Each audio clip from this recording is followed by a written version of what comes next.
नमस्कार दोस्तों, मैं कुणाल कालरा आपका अपने इस चैनल में बहुत बहुत स्वागत करता हूँ।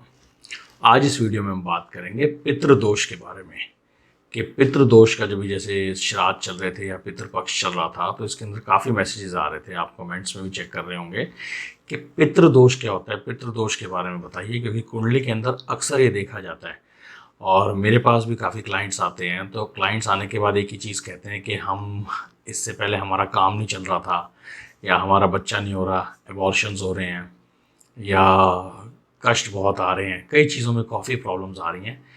तो पितृदोष हमारे को किसी ने कहा है कि आपके जो है कुंडली के अंदर पितृदोष है, आपके पितृ जो हैं वो ठीक मतलब खुश नहीं है, अशांत हैं, तो उसकी वजह से आपकी कुंडली में प्रॉब्लम आ रही है। तो कुंडली में पितृदोष कैसे देखा जाता है, बड़े आसान तरीके से मैं आपको बता दूंगा कि कुंडली के अंदर आप देखेंगे तो पता चल जाएगा कि इसके अंदर पितृदोष है या नहीं है। उसी के ऊपर हम चर्चा करते हैं कि क्या प्रॉब्लम्स आप लोगों के साथ आती है, क्या वो एक्चुअल में पितृदोष की हैं या क्या है पितृदोष, तो उनसे प्रॉब्लम्स कैसे हम कनेक्ट कर सकते हैं या कैसे होती हैं, क्या इन्फॉर्मेशन अवेलेबल है, जो सबके साथ प्रॉब्लम्स आ रही हैं, क्या वो प्रॉब्लम्स क्या है एक्चुअल में पितृदोष, पूरी इसके अंदर हम इस वीडियो के अंदर हम पूरी बात करेंगे। पहले प्रॉब्लम देखेंगे, अगर प्रॉब्लम होगी तो फिर उसकी रेमेडीज़ की बात करेंगे। ठीक है, तो मैं आपको प्रैक्टिकली एग्जांपल से समझाता हूँ। तो टाइम वेस्ट किए बिना सीधे चलते हैं हम वीडियो के ऊपर। आइए।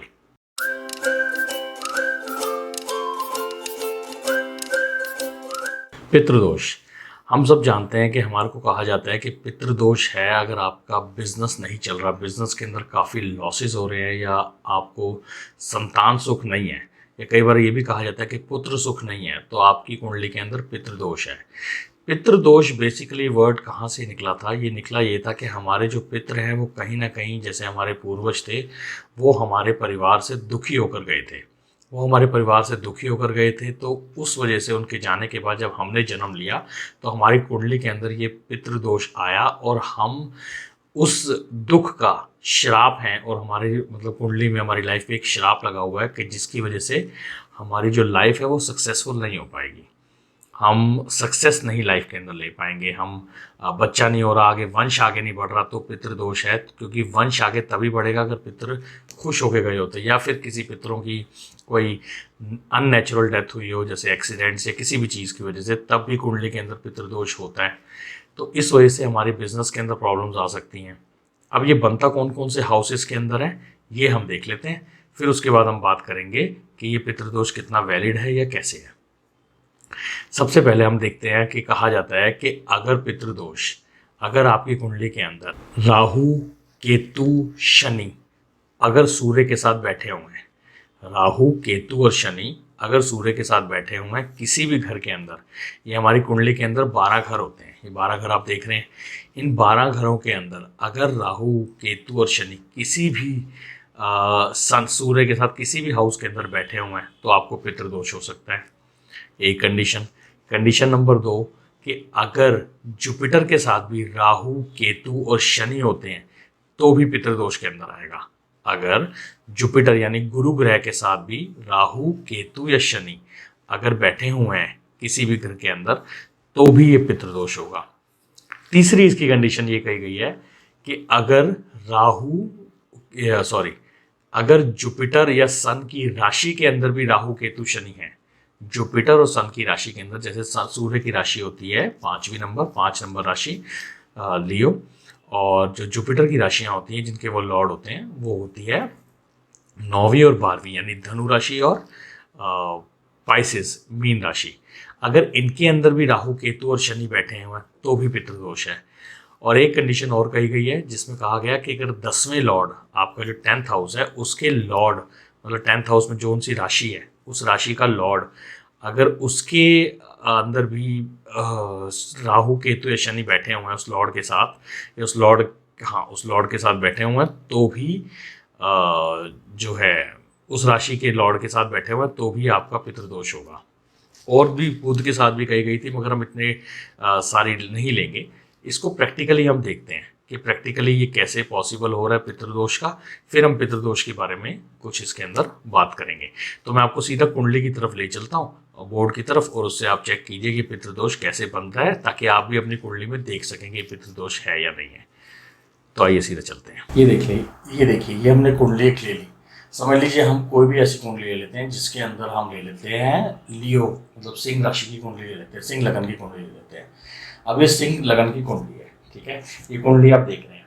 इसके अंदर हमने कहा गया कि पितृदोष कैसे बनता है कि अगर सूर्य के साथ, सन के साथ अगर राहु, केतु या शनि अगर बैठते हैं तो, ठीक है, तो एक सूर्य के साथ नहीं बैठने चाहिए, दूसरा जुपिटर के साथ नहीं बैठने चाहिए, सूर्य और जुपिटर के साथ। तो ठीक है, हम एक काम करते हैं, हम पहले सूर्य को कहीं भी लिख देते हैं, हम सूर्य को यहाँ लिख देते हैं, मान लीजिए यहाँ लिख देते हैं सूर्य को, और हम जुपिटर को लिख देते हैं यहाँ पे, मान लीजिए जुपिटर को यहाँ लिख देते हैं।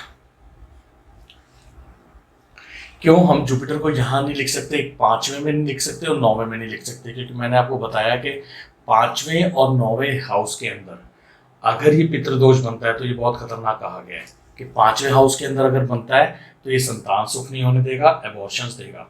अगर ये 9वें हाउस के अंदर बनता है तो ये आपको पिता का स्थान होता है, तो इसलिए पितृदोष कहा जाता है कि बिजनेस के अंदर और आगे पढ़ाई के अंदर ये बहुत लॉसेस देता है, मतलब आप बिजनेस के अंदर काफ़ी लॉसेस देगा और आप पढ़ाई नहीं कर पाएंगे।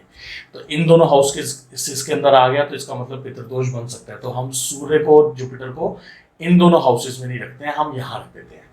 अब हम देखते हैं कि राहु केतु शनि कहाँ कहाँ नहीं आ सकते।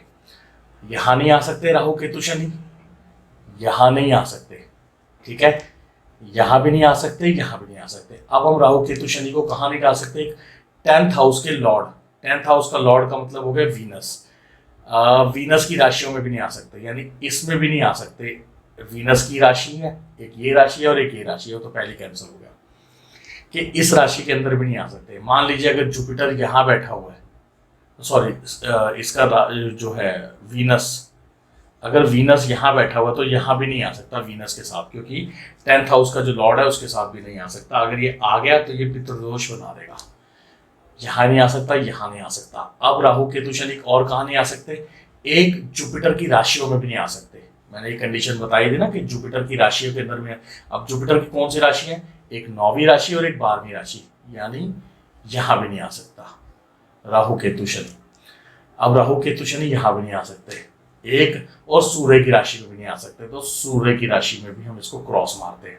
तो राहु केतु शनि की प्लेसमेंट कहाँ बची है हमारे लिए? एक यहाँ, एक यहाँ, एक यहाँ और एक यहाँ, यानी 1 2 3 4, 1 2 3 4, ये 4 जगह ऐसी है जहां पे हमें राहु केतु और शनि आ सकते हैं। अगर इन 4 जगहों में से अब हम क्या कर सकते हैं? राहु और केतु हमेशा आमने सामने होते हैं, तो अगर राहु यहाँ आएगा तो ऑटोमेटिकली केतु यहाँ आएगा, तो राहु केतु को यहाँ डाल देते हैं। यहाँ रह गया सिर्फ शनि, तो शनि अगर यहाँ आता है तो ये पॉसिबिलिटी हो रही है, और आप देख रहे हैं कि पॉसिबिलिटी कितनी कम बन रही है। आप देख रहे हैं पॉसिबिलिटी कितनी कम बन रही है। सिर्फ हमारे को जगह कितनी मिली है शनि के लिए? 1 या 2 खाने मिले हैं। इसका ये मतलब हो गया, अगर हम प्रोबेबिलिटी देखें कि 12 में से तकरीबन हमारे पास सिर्फ 4 खाने हैं, 4 हाउसेस हैं जिसके अंदर पितृदोष नहीं बनता। अगर 12 में से 4 खाने हैं जिसमें पितृदोष नहीं बनता, बाकी सब पे बनता है। इसका ये मतलब हो गया 100 में से तकरीबन, अगर हम इसको 1/3 माने, तकरीबन हम 70% कह लें कि 70%, 60 से 70% लोग जो हैं वो पितृदोष के अंदर आते हैं। 60 से 70% जो लोग होंगे वो पितृदोष के अंदर आएंगे। तो पितृदोष तो तकरीबन आपकी कुंडली में निकलेगा। अगर हम बुध की बात करें तो बुध की वजह से भी निकलता है, बुध का भी डाला गया, आप गूगल पे चेक करेंगे तो बुध के बारे में भी आया गया कि पितृदोष उससे भी निकलता है। अब 2 मिनट नॉर्मल बात करते हैं। ये तो था पितृपक्ष का, मैंने आपको नॉर्मल कैलकुलेशन करके दिखाया कि जो पितृदोष है वो कैसे बनता है। कि पितृदोष कहीं ना कहीं से बन ही जाएगा, क्योंकि कहीं ना कहीं से इंसान जो है वो अपनी लाइफ में दुखी है, वो दुखी है तो पितृदोष बनेगा। ऐसा नहीं है कि वो दुख कोई नहीं है, किसी को संतान का दुख तो किसी को बिजनेस का दुख, किसी को उसका दुख। अब होता क्या है कि हमें कहा जाता है कि ये दुख को दूर करने के लिए, क्योंकि हम ये नहीं समझ पाते कि हमको किस बिजनेस के अंदर कैसे काम करना है, क्योंकि बिजनेस अगर चलाना है तो बिजनेस चलाने के तरीके होते हैं। ठीक है, अगर हमारा बिजनेस चल रहा था और अचानक नहीं चलना बंद हो, यानी कहीं ना कहीं दशा में कुछ प्रॉब्लम आई हुई है। वो प्रॉब्लम कहाँ आई हुई है हम एस्ट्रोलॉजिकली चेक कर सकते हैं कि प्रॉब्लम कहाँ आई हुई है। मगर अगर हम ये बोलें कि उसको पितृदोष है कि हमारे पितृ हमसे नाराज थे, हमारे पूर्वज नाराज हमसे गए हैं, आप एक बात बताइए, पेरेंट्स कैसे भी हों, पेरेंट्स हमारे कैसे भी हों, आप भी हों, आप अपने बच्चों के साथ अगर टेम्पररी नाराज होते हैं या कुछ भी गलत हरकत करते हैं, कई बार हम लोग बहुत परेशान हो जाते हैं कि दिल करता है कि उसको लगा भी दो, मगर आप इतना उससे नफरत करते हैं कि जाने के बाद उसको श्राप देंगे कि, और देखा जाए तो आप ही की पीढ़ी तो आगे बढ़ेगी। अगर आपका बच्चा नहीं होगा तो इसका ये मतलब होगा कि आप चाहते हैं कि आपकी पीढ़ी आगे ना बढ़े। ऐसे हमारे पूर्वज नहीं है, हमारे पूर्वज तो ये होते थे कि मरते मर जाते थे मगर ये चाहते थे कि औलाद के घर संतान जरूर हो। तो वो किसी भी तरीके से पितृ दोष ऐसा लगाएंगे ही नहीं मरने के बाद कि जिससे आपकी आगे वंश आगे ना बढ़े। तो वो तो चाहेंगे कि आपका वंश आगे बढ़े।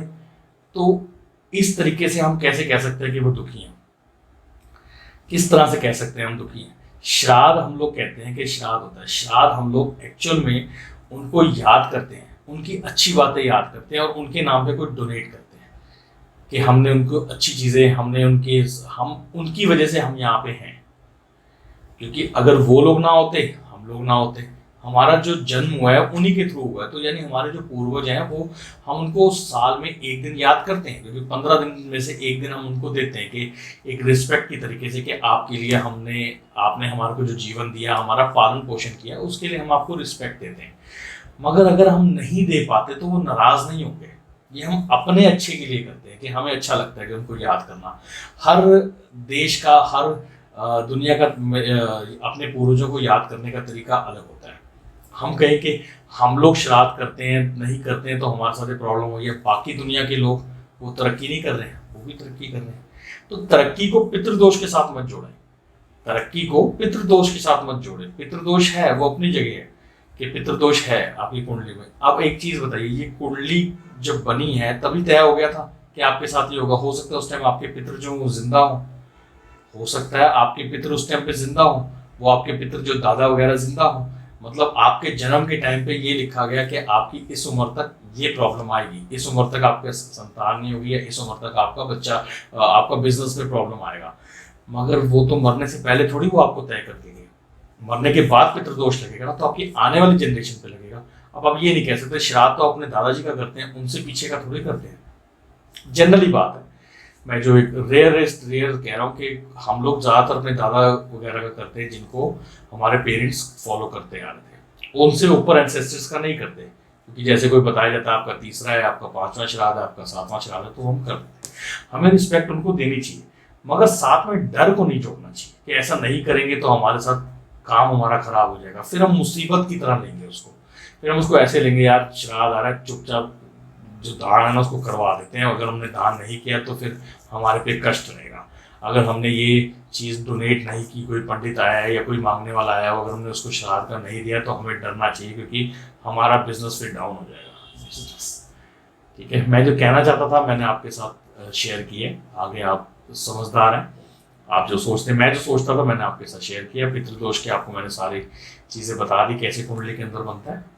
आगे आप इसको फॉलो कर सकते हैं, कैसे आप इसको समझ सकते हैं। तो मैं आपसे अलविदा लेता हूँ, जल्दी आपसे मिलूंगा एक और वीडियो के साथ। तब तक के लिए नमस्कार, आपका समय शुभ है।